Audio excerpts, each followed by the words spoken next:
Amén, gracias.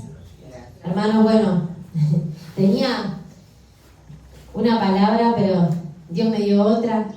Amén. Y bueno, voy a compartir esa palabra que el Señor me habló, porque sé que Dios tiene algo en este día, en esta noche, para los que estamos presentes y también los que escuchan del otro lado. Sabemos que Dios es espíritu y Él se mueve de una forma que nosotros no. Él sabe, comprende lo que pasa. Amén. Así que les pido que puedan estar abriendo su Biblia en San Juan 20.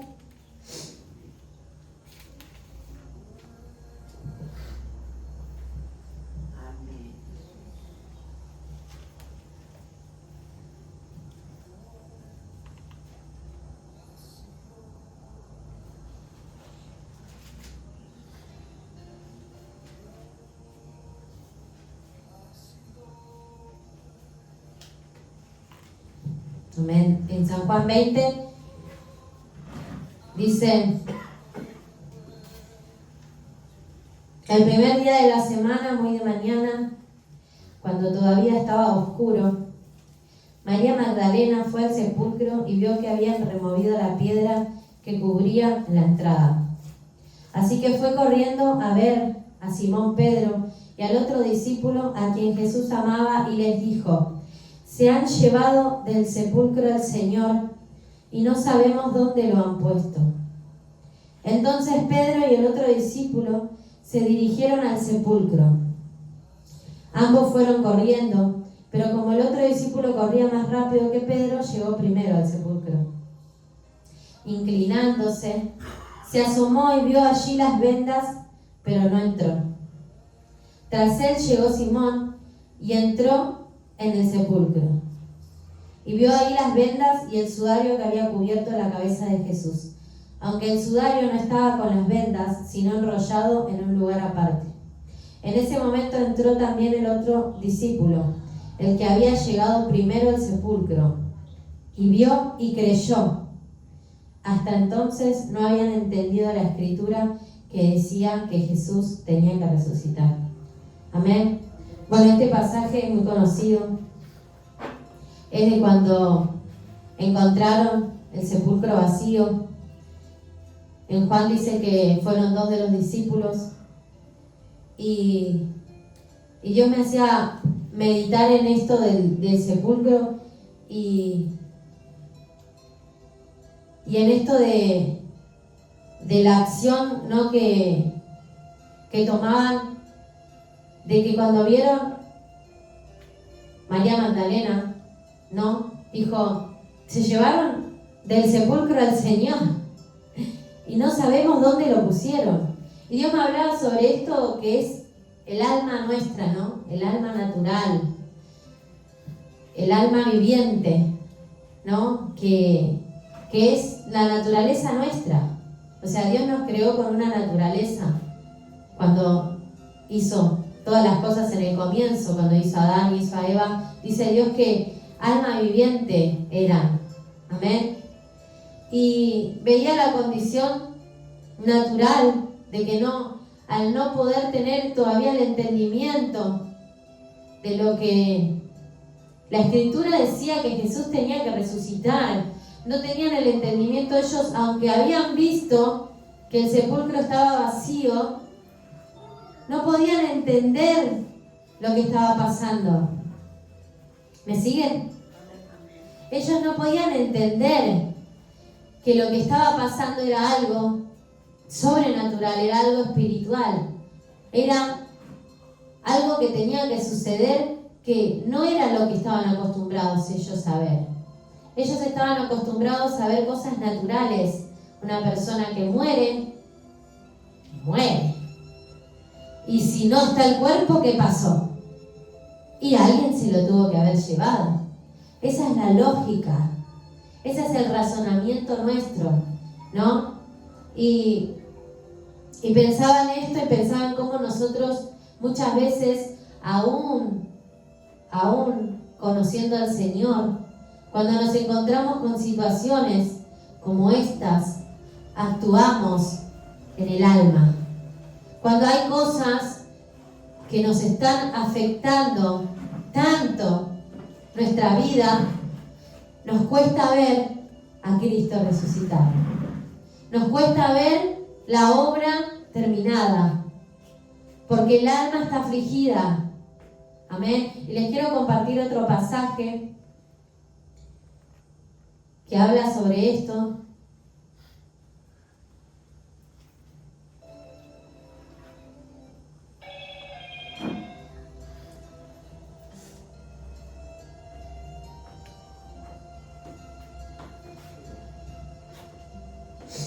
Cuando Jesús habla con sus discípulos en San Juan 16, 12, que Jesús le dice: aún tengo muchas cosas que decirles, pero ahora no las pueden sobrellevar.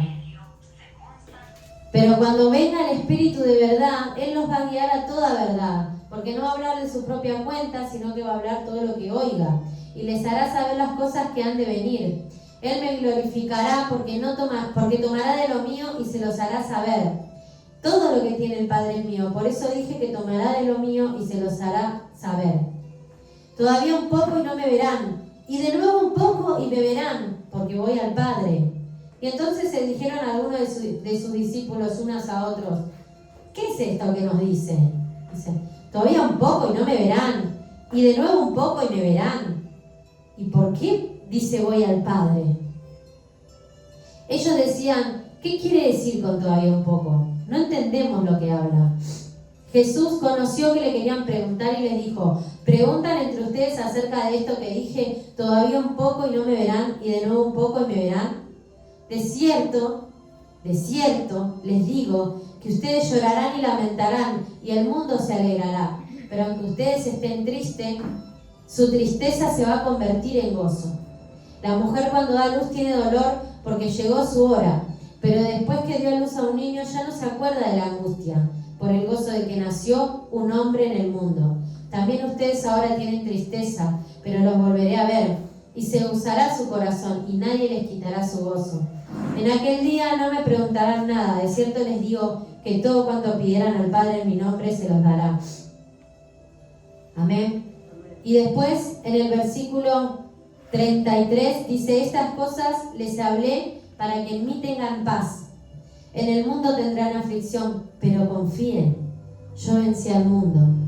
Amén. Y el Señor me mostraba esta paradoja, digamos, por así decirlo, entre lo que es la vida espiritual y la vida natural, ¿no? Cuando andamos en el alma y cuando no ponemos en práctica la palabra del Espíritu. Amén, porque Jesús les dijo: estas cosas les hablé para que en mí tengan paz. El Señor nos habla su palabra para que nosotros tomemos su palabra y la creamos, de tal forma que encontremos paz, no en lo que está sucediendo en el mundo, sino en lo que Él dijo que iba a suceder. Confíen, yo vencí al mundo. Y esa es la palabra que el Señor quiere que nosotros nos aferremos. Es lo que Él dice. Confíen. ¿Por qué? Porque en el mundo van a tener aflicciones. Van a venir situaciones de tristeza, situaciones de dolor, situaciones que nos remueven a veces lo más interior de nuestra alma y nuestro corazón. Situaciones que humanamente son difíciles de sobrellevar. Porque la fortaleza no está en nosotros, no está en que nosotros podamos hacerlo y hacerle frente. La fortaleza viene de que nosotros confiemos en aquel que vive para siempre. ¿Cuántos dicen amén? Amén. Amén. Y me pasás pañuelito que está dentro de la mochilita. Amén. Y veía también en la palabra, vamos a ir a Primera de Reyes 19:9, los que me quieran acompañar con la palabra y buscarlo. Que esto es algo que nos acontece a todos, sin importar lugar, posición.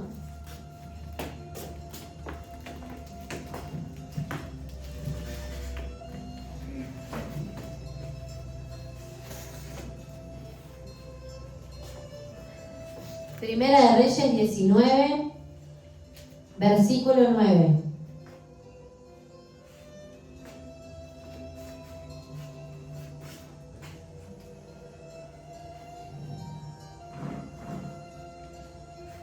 No, 9 no, antes. Vamos a leer desde el 19 del 1. Dice, Acab le contó a Jezabel todo lo que Elías había hecho y cómo había matado a todos los profetas a filo de espada. Entonces Jezabel envió un mensajero a Elías para decirle, que los dioses me castiguen sin piedad si mañana a esta hora no te quito la vida como tú se la quitaste a ellos. Elías se asustó y huyó para ponerse a salvo. Cuando llegó a Berseba en Judá, dejó allí a su criado y caminó todo un día por el desierto. Llegó donde había un arbusto de retama y se sentó a su sombra con ganas de morirse. Estoy harto, Señor, protestó. Quítame la vida, pues no soy mejor que mis antepasados. Luego se acostó debajo del arbusto y se quedó dormido. De repente, un ángel lo tocó y le dijo, levántate y come. Y Elías miró a su alrededor y vio a su cabecera un panecillo cocido sobre brasas y un jarro de agua. Comió, bebió y volvió a acostarse. El ángel del Señor regresó y tocándolo le dijo, levántate y come porque te espera un largo viaje. Elías se levantó, comió y bebió. Y una vez fortalecido por aquella comida, viajó 40 días y 40 noches hasta que llegó a Horeb, el monte de Dios, y ahí pasó la noche en una cueva. Más tarde la palabra del Señor vino a él. ¿Qué haces aquí, Elías?, le preguntó. Y él respondió, me consume mi celo por ti, Señor, Dios de los ejércitos.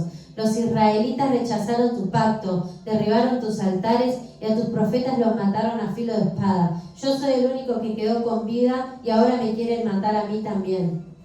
Y el Señor le ordenó, sal y preséntate ante mí en la montaña, porque estoy a punto de pasar por ahí. Y mientras estaba ahí el Señor pasó y vino un viento recio, tan violento que partió las montañas y destrozó las rocas. Pero el Señor no estaba en el viento. Después del viento hubo un terremoto, pero el Señor tampoco estaba en el terremoto. Y tras el terremoto vino un fuego, pero el Señor tampoco estaba en el fuego. Y después del fuego vino un suave murmullo. Y cuando Elías lo oyó, se cubrió el rostro con el manto y saliendo se puso a la entrada de la cueva. Entonces escuchó una voz que le dijo, ¿qué haces acá, Elías? Y él respondió nuevamente, me consume mi celo por ti, Señor, Dios de los ejércitos. Y le repitió todo lo mismo. Los israelitas rechazaron tu pacto, derribaron tus altares, tus profetas lo mataron a filo de espada, yo soy el único que queda con vida y ahora me quieren matar a mí también. Y el Señor le dijo, regresa por el mismo camino y ve al desierto de Damasco, y cuando llegues allí, unge a Hazael como rey de Aram, y a Jehú, hijo de Nimsi, como rey de Israel.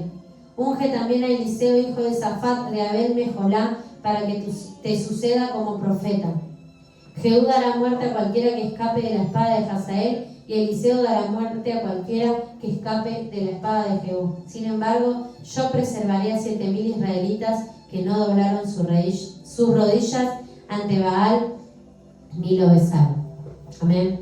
Y bueno, acá vemos la vida de Elías, que era un profeta del Señor, ¿no? Era alguien que servía al Señor, alguien que hacía muchas cosas por Dios y Dios lo usaba grandemente, siendo un ser humano, un humano como nosotros. Y me recuerda un pasaje en Santiago que dice, Elías era hombre como nosotros, sujeto a pasiones, pero oró fervientemente a Dios, dice, y Dios hizo descender lluvia.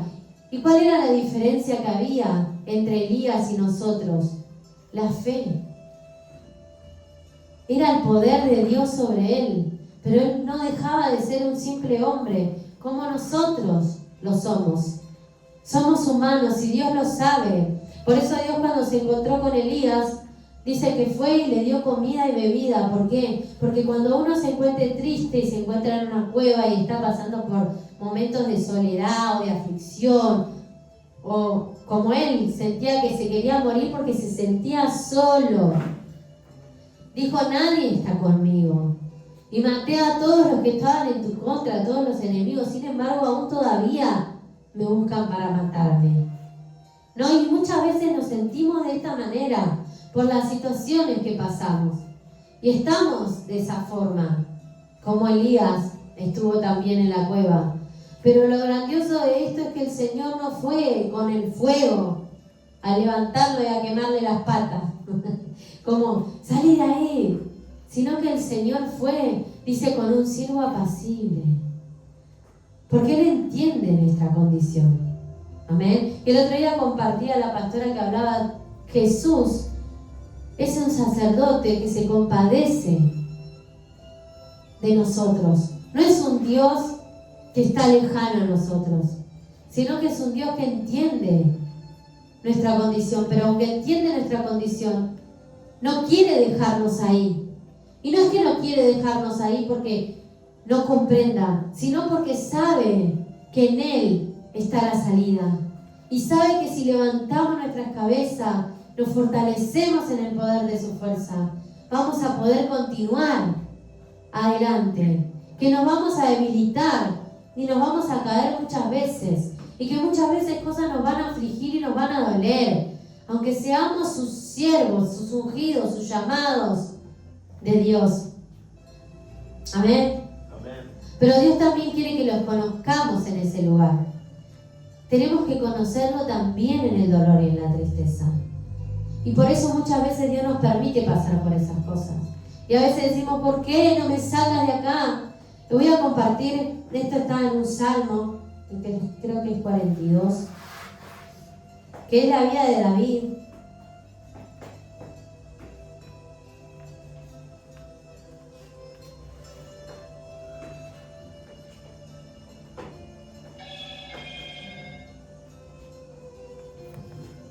Sí, Salmo 42, 6. Salmo 42, 5, perdón.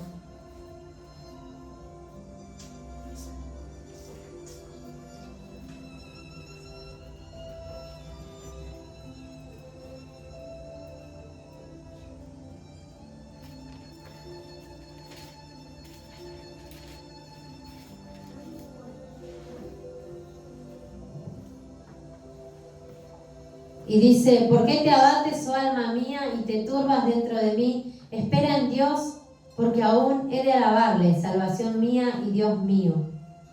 Dios mío, mi alma está batida en mí.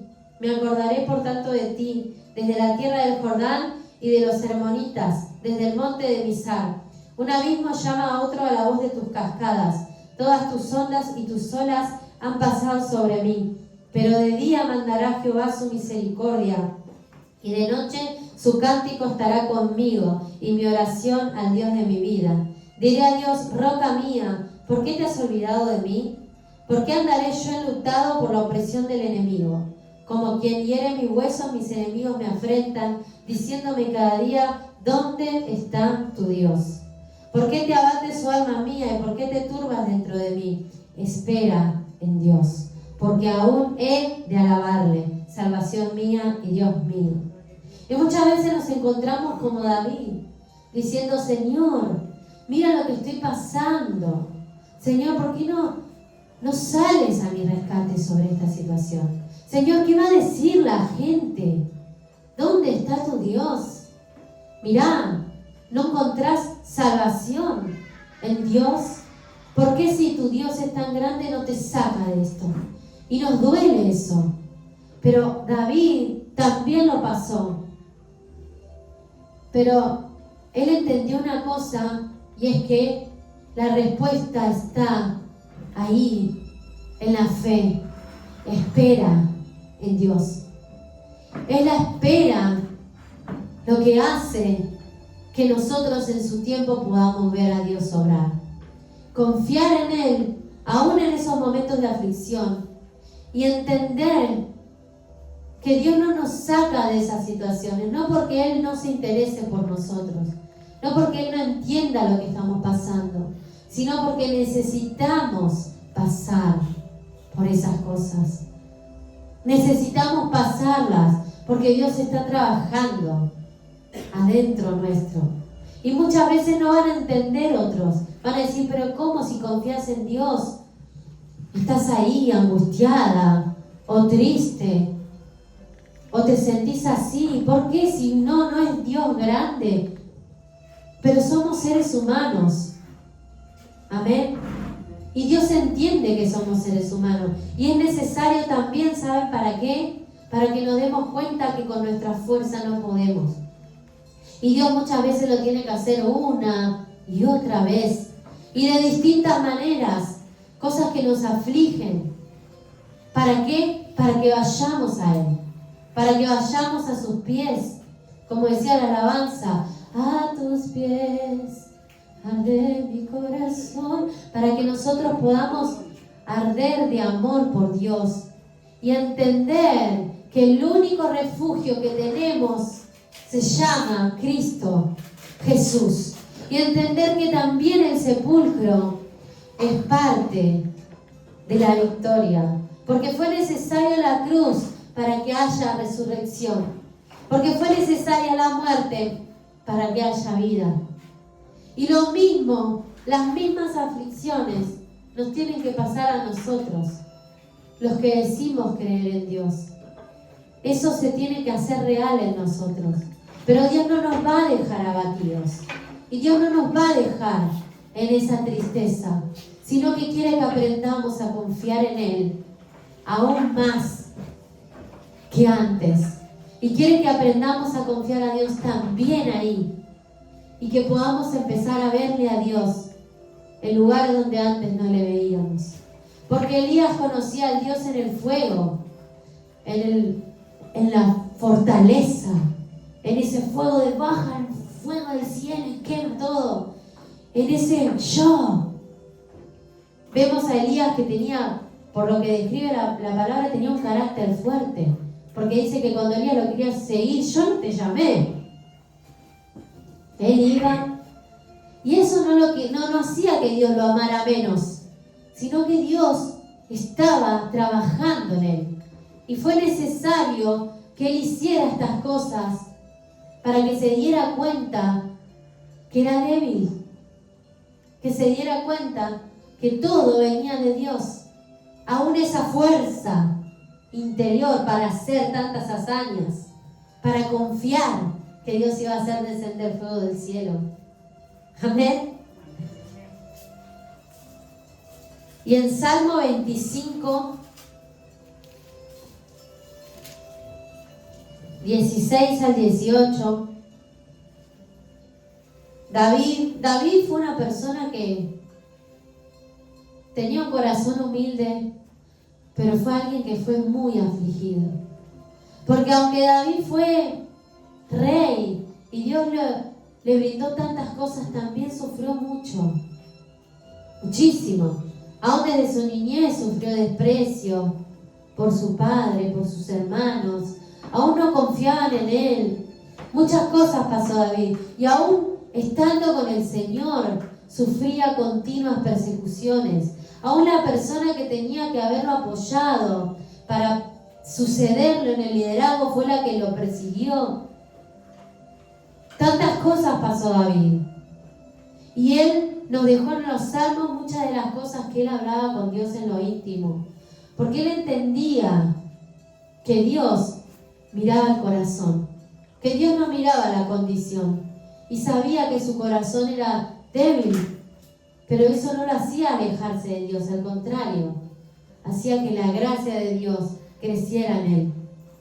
Amén. El Salmo 25, 16 dice: vuelve a mí tu rostro y tenme compasión, pues me encuentro solo y afligido. Crecen las angustias de mi corazón, líbrame de mis aflicciones. Fíjate en mi aflicción y en mis penurias, y borra todos mis pecados. Mira cómo se multiplicaron mis enemigos, y cuán violento es el odio que me tienen. Protege mi vida, rescátame. No permitas que sea avergonzado, porque en ti busco refugio. Él pasaba por las situaciones y le dolían y era sincero para con Dios. Y después Dios lo levantaba y lo hacía ganar batallas y lo hacía... Pero él en lo íntimo acudía a Dios. En su tristeza, en su dolor, en cómo se sentía, no fingía delante de Dios. Él era real. Esto me duele, Señor, me siento así, pero voy a ti. Voy a ti, porque yo sé que vos sos mi refugio. Sé que sos el único que me va a salvar. Siempre estuviste conmigo y siempre lo estarás. Eso es lo que hacía la diferencia. Y eso es lo que Dios veía de David. Y lo que le agradó de este hombre. Por eso el Señor viene de esa descendencia. Él no viene de una descendencia de fuertes. Cristo vino de una descendencia de una persona débil, que la gloria de Dios fue lo que reflejó todo lo que él logró. Y aún vemos en David cómo se equivocó tanto, porque aún era un ser humano. Y cuando dejó de mirar al Señor o de obedecerle en cosas pequeñas, cayó en su humanidad, como nos puede pasar a cualquiera de nosotros. Pero Dios no lo desechó por eso. ¿Por qué? Porque David confiaba en Dios. Nunca dejó de creer y de poner su esperanza en Dios. Y lo mismo es para nosotros. Que nunca dejemos de poner nuestra esperanza en Dios. Que siempre sea Dios nuestro refugio. En nuestras caídas, en nuestras flaquezas, en nuestra debilidad, en nuestra tristeza, como en nuestra alegría, como en nuestro gozo, como en nuestras victorias. Porque no hay resurrección si no hay sepulcro. Y Dios nos tiene que hacer pasar por eso. Porque también está esa gloria bendita de Jesús, que se va a manifestar en los que creemos en Él. Esa victoria va a llegar. Y van a llegar esos momentos de gozo y de alegría. Y de poder ver cómo Dios obra, cómo Dios responde, cómo Dios es fiel y siempre estuvo con nosotros. Y nunca nos dejó. Amén. Y la verdad que Dios me hablaba tantas cosas con respecto a esto. Me viene hasta hace rato ya. Y veía la vida de Lázaro, ¿no? Cuando el Señor lo llama y lo saca y le dice, ¿no?, a las hermanas de Lázaro que sufrían por él, porque había muerto. Ellos sufrían por esto y es normal. No, o sea, nosotros no somos diferentes a ellos. Y es tiempo de que empecemos a ver la palabra como es. La palabra es un reflejo para que nos miremos y nos demos cuenta. La gloria es solo de Dios. Nosotros somos igual de débiles. Y seguramente en su lugar podríamos haber hecho lo mismo. O no, o quizás no lo guardamos, pero lo pensamos. Pero Dios quiere que seamos sinceros. ¿Para qué? Para que Él nos enseñe. Para que Él nos ayude. Para que Él nos consuele. Porque de otra forma no lo puede hacer. Si no abrimos nuestro corazón realmente. Y esto no es algo que se aplauda en este mundo. Venimos de un mundo, como digo siempre, que es hostil, que al débil lo tienen por menos, que es al que hay que pisar, que es al que hay que matar. Pero la diferencia está en que nosotros tenemos una promesa viva. Y es el mismo Dios que murió, resucitó. Y así mismo, también para nosotros está esa promesa, la resurrección para nuestras vidas. Le dijeron, Señor, tu amigo está enfermo. Y cuando Jesús oyó esto, dijo, esta enfermedad no terminará en muerte, sino es para la gloria de Dios, para que por ella el Hijo de Dios sea glorificado. Y Jesús amaba a Marta, a su hermana y a Lázaro, porque dice que ellos eran amigos de Él. Jesús no era lejano a esta situación. como no es lejano a cada uno de nosotros.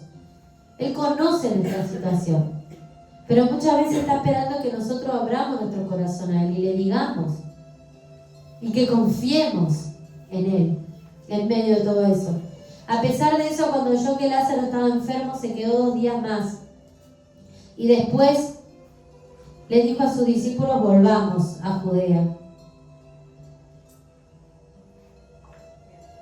Y dice, nuestro amigo Lázaro duerme, pero voy a despertarlo. Señor, le respondieron, si duerme es que se va a recuperar.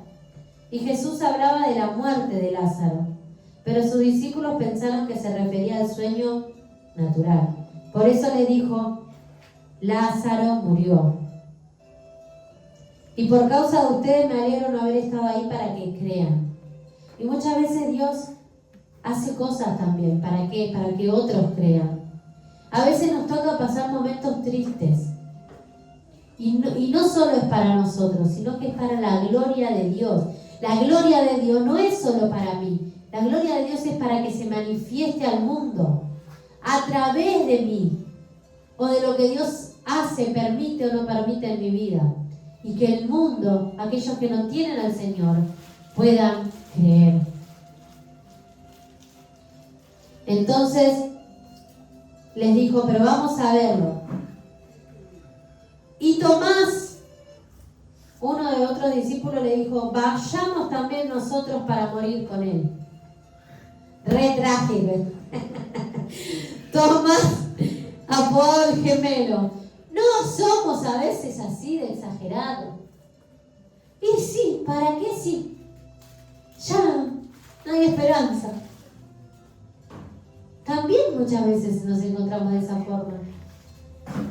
Lo importante es que fue con Jesús. Podemos hacer esas cosas, muchas veces nos vamos a equivocar, vamos a decir cosas del alma, cosas que no entendemos todavía. Pero lo importante es que sigamos con Jesús.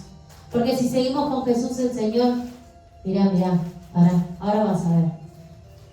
Y vas a entender. Nos va a enseñar en el camino. Y vamos a aprender. Y después ya no vamos a hacer eso, porque habemos aprendido. Porque Jesús nos habrá enseñado, nos hizo pasar por algo. Que mañana nos va a ayudar a darle a otro esa salida. ¿Amén? Porque en las manos de Dios nada es pérdida. En las manos de Dios la muerte es vida. Amén. En nuestras manos sí es pérdida. Si nos quedamos en nuestro pensamiento y en nuestro razonamiento, terminó ahí. Pero en la mano de Dios hay algo glorioso. Y ponete a pensar, ¿qué soy muerte para mí? Bueno, en las manos del Señor esto es para vida. Decir, Señor, esto, yo creo que esto que esté pasando puede ser una situación en tu casa, puede ser que estás angustiado, puede ser algo que te viene pasando hace tiempo, puede ser en tu trabajo, en tu vida. Quizás estás luchando con sentimientos de depresión, como le pasó a Elías. Quizás te sentís frustrado por muchas cosas en la vida. Quizás tus decisiones te llevaron a consecuencias malas, que hoy sentís que son de muerte. Quizás tus hijos. ¿Cuántas cosas? Porque a veces actuamos mal. Actuamos desde el alma. Decidimos humanamente y nos equivocamos. Y después estamos en esos caminos de muerte, sufriendo y llorando por lo que nos sale. Y no está mal. Está bien que lo hagamos, porque eso es algo real. Pero lo que está mal es que nos quedemos con eso y quedemos con la muerte en nuestras manos y no veamos a aquel que venció y que tiene una salida para nuestra situación. No importa cuál sea, porque el Señor venció todo y en sus manos todas las cosas son transformadas. Todo Él lo hace bueno, todo Él lo transforma para bien. Aunque lo que veamos, como empecé la palabra, nuestros ojos a veces cuando estamos en angustia ven todo de forma natural y no logran ver, como les pasó a los discípulos que fueron al sepulcro. Estaban tan agobiados por lo que había pasado, porque su maestro había muerto, y que no podían ver lo espiritual. Y a veces nos encontramos así, que estamos tan agobiados con lo que estamos pasando. Nos encontramos tan que lo único que nos sale es ver las cosas de forma natural. Pero así todo, que podamos ir delante de Él en oración y decirle: Señor, en todo esto tú eres mi refugio. Yo sé que tú tienes la salida para mí. Y no voy a dejar de creer, aunque ahora me siento así, que podamos terminar el día, antes de terminar el día, ir a su presencia y decirle: Señor, enséñame a ser como tú. Amén. Primera de Samuel 36.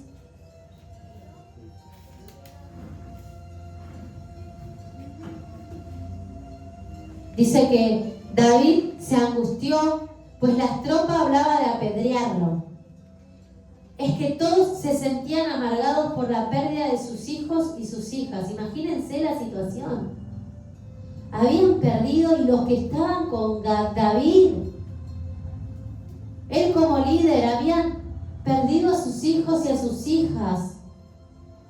La situación era horrible. ¿Quién se va a sentir contento? No podemos ser lejanos a esta historia, porque esta historia fue real, le pasó a personas como nosotros. Pensemos nosotros por un momento, estamos en una situación como ellos, están en guerra y Dios nos da la victoria siempre, y en un momento hay una situación desfavorable y ocurre que hay muchas pérdidas. Y de muchos de los que estamos nosotros, por ejemplo, liderando, perdemos hijos en el camino de la batalla de la fe. ¿Cómo te sentís? Y aquel que perdió un hijo lo sabe. Y aquel que perdió un ser querido muy, muy cercano sabe que eso es un gran dolor. Y no podemos ser distantes de esto y decir: no, yo me gocé, bailé cuando falleció mi hijo. No, porque no es real. Y Dios no quiere que seamos falsos. Por eso le decía a los fariseos hipócritas. ¿Saben lo que era el hipócrita? El hipócrita es el que se ponía una máscara y hacía como hacer una obra de teatro, pero así, con máscara, y hacían como que eran otras personas. Dios no quiere que seamos hipócritas, no quiere que hagamos de cuenta que, sino que vayamos sinceramente a su presencia. Y que así de rotos como estemos, decidamos seguir creyéndole a Él. Porque aunque no entienda esta situación, dice que ellos estaban así, pero David cobró ánimo porque puso su confianza en el Señor su Dios. Amén. Y la diferencia es que cuando estamos mal, como estemos rotos, por las situaciones que nos pueden estar aconteciendo o nos pasaron quizá antes, y lo dejamos ahí, no hicimos nada, y a veces vienen y aparecen. Dios quiere que eso reconozcamos lo que nos pasa y vayamos a Él. Porque ahí es donde Dios nos va a levantar nuevamente el ánimo. Como lo hizo con Elías. Come, bebe, levántate. Con ese silbido de su presencia nos abraza y nos vuelve a dar esa fuerza que necesitamos para continuar y seguir. Porque la obra que tenía que hacer Elías no terminaba ahí. Para él había terminado ahí. Dijo: ya está, hice de todo, y así todo no lo siguieron al Señor. Se rebelaron, se pusieron en contra, encima están en contra mío, que yo te estoy haciendo, te obedezco. Pensó que ahí se había terminado para él el trabajo. Pero no, cuando fue a Dios con la verdad: me pasa esto, habló con el Señor. El Señor le volvió a dar fuerza y le dijo: tenés que seguir un poco más, todavía te resta un largo camino. ¿Por qué? Porque había propósito. Elías tenía que ir y tenía que ungir a alguien, y además estaba Eliseo que lo iba a seguir. ¿Por qué? Porque Dios tenía que seguir con su obra. Y así pasa con nosotros. Dios no quiere que hagamos de cuenta que podemos. Dios quiere que seamos sinceros, vayamos a Él y que Él renueve nuestra fuerza por el poder de su Espíritu Santo y por el poder de su palabra. Para que no diga, fui yo quien lo hizo. Y no diga yo porque yo soy la super ungida y confío en Dios, nadie me mueve. No, ser reales, si no fuese por Dios, yo no estaría acá. Poder decir, si no fuese porque Dios lo hizo, yo hubiera dejado ya. Pero es Él. Y la gloria se la lleva el Señor. Y no solo es para que se la demos, sino para que Él se glorifique. Lo que Dios quiere es manifestar su poder y su presencia para que otros crean. No solo se trata de que yo le diga, Dios, te doy la gloria. Mirá que yo no me quiero enorgullecer. No, Dios quiere la gloria para que Él se manifieste a este mundo y use nuestras vidas. ¿Por qué? Porque Dios ama. Y lo único que a Dios le interesa es llegar a cada uno de nosotros. Por eso envió a su Hijo al mundo, para salvar al mundo, no para que el mundo se pierda. Y el mundo se encuentra así. Así. ¿Cómo podemos entenderlos si no pasamos por esas cosas? Necesitamos pasar para entender cómo se encuentran muchos hoy sin Cristo. Desanimados, deprimidos, angustiados, frustrados, en desesperanza, llenos de tristeza porque perdieron familia, porque están pasando por un montón de situaciones que les acontecieron en este mundo por estar separados de Dios. Y Dios quiere llegar a ellos y se quiere glorificar. Amén. Gloria a Dios. Bendito Dios.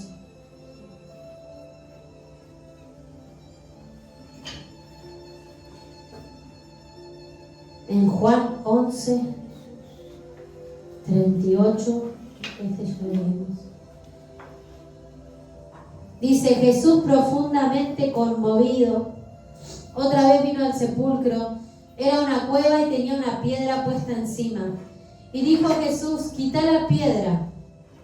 Y Marta, la hermana del que había muerto, le dijo, Señor, hiede ya, porque es de 4 días. Y Jesús le dijo, ¿no te dije que si crees verás la gloria de Dios? Y entonces quitaron la piedra de donde había sido puesto el muerto. Y Jesús, alzando los ojos a lo alto, dijo, Padre, gracias te doy por haberme oído. Yo sabía que siempre me oyes, pero lo dije por causa de la multitud que está alrededor. ¿Vieron? Para que crean. Si te está pasando algo, pensá que la gloria de Dios se va a depositar en tu vida. Cree que no es para muerte, que es para vida. Que hay un propósito de Dios, que Dios lo va a utilizar para que otros lleguen a Él, para que otros crean. Pero nosotros debemos permanecer creyéndole a Él. Amén. Amén. Y le dijo, y habiendo dicho esto, clamó a gran voz, Lázaro, ven fuera. Y el que había muerto salió. Y hoy el Señor te dice, sal fuera. Sal fuera. Espíritu Santo, vamos a ponernos en pie. Vamos a orar. Bendito Dios.